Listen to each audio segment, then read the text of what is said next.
بڑی سلطنت کی تحقیق یہ کہ پہلی دفعہ یہ جو ضرورت کی ہے اور اتنی سی جماعتوں نے ضرورت کی ہے سارے کی ساری مملکت بھی ختم نہیں تھی، تعویر ان کی ختم ہو گئی. یہاں کا گورنر جو آیا ہے مدینے میں شاید ہوتا، اگر تو عمر یہ تعالیٰ نے یہ سے پوچھا تو تمہاری تحقیق تو یہ تھی کہ تم کبھی عربوں کے ساتھ جہاں تک کرنے کے لیے اترتے تھے اپنی حد تک سمجھتے تھے، اور یہ سوال ہی نہیں تھا کہ تم کبھی شکست کھا جاؤ. یہ اب کیا ہوا ہے کہ کسی جگہ تم کھڑے ہی نہیں رہ سکے، ساری مملکت شکست کھا گئی. وہ لوگ دیدہ ور تھے، وہ سمجھتے تھے کہ کیا اس کا فکرہ تاریخ میں محفوظ رکھ لیا. عزیز عالمان ہمارے لیے تفصیل بن گیا ہے علامہ صاحب. تو اس نے کہا یہ تھا کہ اس سے پیشتر ایرانی اور عرب دونوں آمنے سامنے ہوتے تھے اور لڑتے تھے، اس لیے عرب کی مجال ہی نہیں تھی ایران کا مقابلہ کرے. اب جو ہم آئے ہیں تو ہم نے دیکھا کہ ایک طرف ایرانی ہے، دوسری طرف عرب اور ان کا خدا ہے. عربوں کا مقابلہ تو ہم کر لیتے، خدا کا مقابلہ کیسے کرتے؟ وہ جانتے تھے کہ خدا کیسے ساتھ ہوتا ہے. ان اللہ مع الصابرین.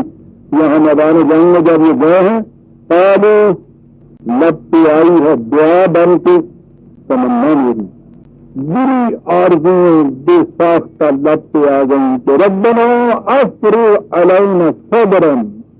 تو نے ابھی یہ کہا ہے کہ ہم ساتھ ہوتے ہیں، وہ ایسے مواقع پہ صبر کا ثبوت ہے. شدت آرزو زبان پہ دعا بن کے آ گئی. افرغ علینا، انہیر دے ہمارے استقامت کو. بات ہم کو نہیں چھوڑی، آ جائے گا یہ قرآن ان کے بس میں جو کریں گے یہ میں نے صبر کو. کیا ہے صبر جو وہ مانگتے ہیں؟ ثبت اقدامنا، ہمیں ثابت قدمی عطا کی. دیکھا کس طرح سے نہیں کر رہا تھا. اور یہ چیز ہے جو ابھی تم نے کہی ہم اس کے ساتھ ہوتے ہیں. جب کیفیت یہ ہو جائے وانصرنا علی القوم الکافرین، یہ قوم جو ان قوانین سے انکار کر رہی ہے اس طرح اس کے اوپر ہمیں غلبہ عطا کر. یہ ڈسپلن شدت و پیاس کے باوجود پانی تک گھومتی ہوتی ہے. یہ استقامت تو دشمن کی کثرت سے گھبرانا نہیں ہے، ڈرنا نہیں، جان کے کھڑے ہو جانا ہے. اور یہ چیزیں دل سے ابھریں. اب یہاں بات ہو گئی وہاں باہر کا ایک حکم سن کر اس کے مطابق مکینیکل اثر نہیں کرنا. خود تمہارے دل کے اندر سے آرزو بیدار ہیں کہ ہمیں استقامت مل جائے، ہم ثابت قدم رہیں گے، ہم میدان نہیں چھوڑیں گے. وانصرنا علی القوم الکافرین. نتیجہ فہزموہم، بغا دیا ان کو انہوں نے. اور اس کے آگے ہے باذن اللہ. قرآن ہے عزیزان اللہ، قرآن کتاب اس کی جس سے بڑا مصنف نہیں. اور کتاب یہ کہ تیرا کشید دستک قلم کشید خدا، آخری تصنیف قلم توڑ کے رکھ دیتا. باذن اللہ. وقتل داؤد جالوتا، داؤد نے جالوت کو قتل کیا. ہر فاتح نفسی کو یقین کرتا ہے. کیا یہ تنویت تھی؟ معاذ اللہ. وآتاہ اللہ الملک، ٹھیک ہے مملکت ملی، یہ تو ہلاکی کو بھی مل جاتی.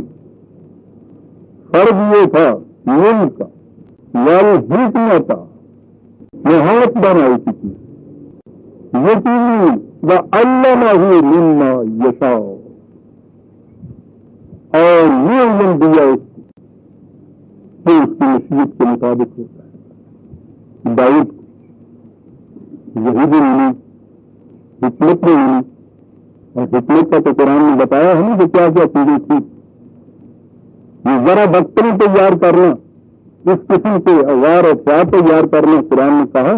یہ جو کہتے ہیں کہ ان کے ہاتھ میں آ کے لوہا نیم بن جایا کرتا تھا، تو سب تو ہر چیز ہو جاتی ہو جاتی ہے. یہ سب کو سکھایا. فتح حاصل ہوئی، دشمن کی حضرت ہوئی، مملکت ملی. بات ایسے ہی نہیں آ رہی تھی جیسے قرآن کوئی پچھلی تاریخ کی کہانی بیان کر رہا ہے. ٹھیک ہے، واقعہ تو یہ بیان کر رہا ہے، درمیان میں آپ دیکھ رہے ہیں نا کیسا کچھ پتہ چلا جا رہا ہے. یہ تو درمیان کی بات تھی. آخر ہو گئی کہانی، نقطے کا بند آ گیا صاحب، کیا آ گیا کہ یہ دنیا کا ہے تو نہیں ہوتی، یہ کیوں کی بڑی فوج ہم نے دیکھ دی، کیوں نبی کو کہا، کیوں نبی نے ایک سماندار میں قرار کیا، کیوں اتنی بڑے یہ مجاہد جو سپاہی جو تھے آئے انہوں نے جانے بھی دی، کاہے کے لیے ہوا، وَلَوْلَا دَفَعُ اللَّهُ النَّاسَ بَعْضَهُم بِبَعْضٍ لَفَسَدَتِ الْأَرْضُ، اگر سرکشوں کے مقابلے میں خدا اس قسم کی فوجیں اس قسم کی جماعتیں تیار کر کے ان کی مدافعت نہ کرے تباہی آ جائے اس دنیا کی.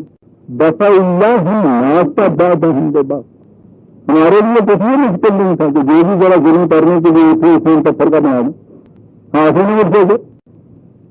یہ بات نہیں، انسانوں کی دنیا کے اندر ہم یہ کچھ نہیں کیا کرتے. دفع اللہ الناس بعضهم ببعض، ان میں سے جو سرکشی ہیں ان کی سرکشی کی سرکوبی کے لیے ان انسانوں میں سے دوسری جماعت آتی ہے، لفسدت الارض، فساد برپا ہو جاتا ہے. دنیا سے فساد کو مٹانے کے لیے یہ جماعت اٹھتی ہے. اب آپ نے دیکھ لیا کہ کس کی فوج کشی کا مقصد کیا ہوتا ہے.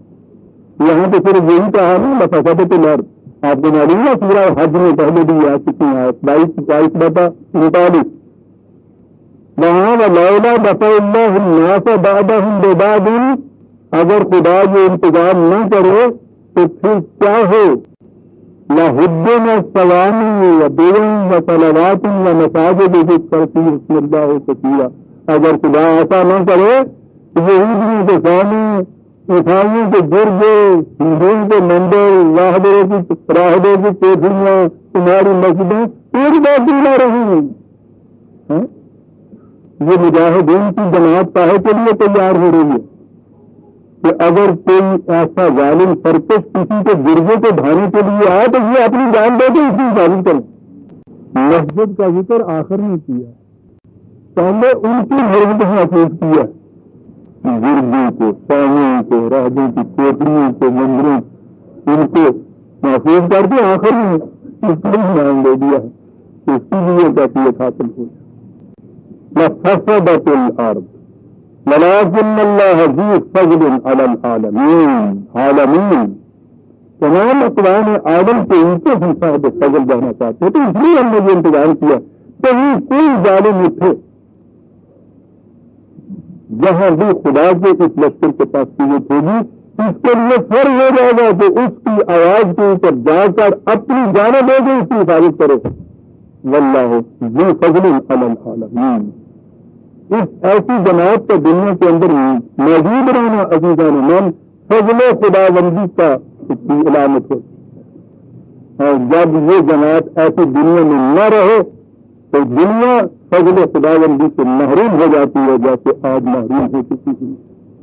آخری چیز آ گئی، تم کو آیات اللہ نتلوہا علیک بالحق، دیکھتے یہ ہم آتے تمہارے سامنے حق کے ساتھ ایک حقیقت کے طور پر، اور یہ تو نئی بات واہ واہ نتلوہا علیک بالحق سے یہ ذہن میں آ سکتا تھا کہ یہ ایک مخصوص چیز ہے اسی ایک کو علیہ کا، اسی ایک رسول کو صلی اللہ علیہ وسلم اس کے لیے مختص کیا گیا ہے، یہ جو ایکسپشنل کی چیز ہے اسی کے لیے جو چیز گئی ہے. کہا یہ بات نہ تم لوگوں نے سمجھے نا وہ انا کا لانو نل مرسلین، رسولین میں سے ایک مرسل ہے. وتیل کا رسل فضلنا بعضهم علی بعض، سلسلہ رسل چلا آ رہا انہیں میں سے ایک ہے. وہ ہے کہ جن میں سے ایک بعض کو بعض پاس میں فضیلت دی. عزیزان من وقت بھی ہو گیا، للہ الحمد دوسرا پارہ بھی آج ختم ہو گیا. تبرکن تیسرے پارے کی پہلی آیت میں نے 2 لفظ اس کے لیے تلاوت کر دیے.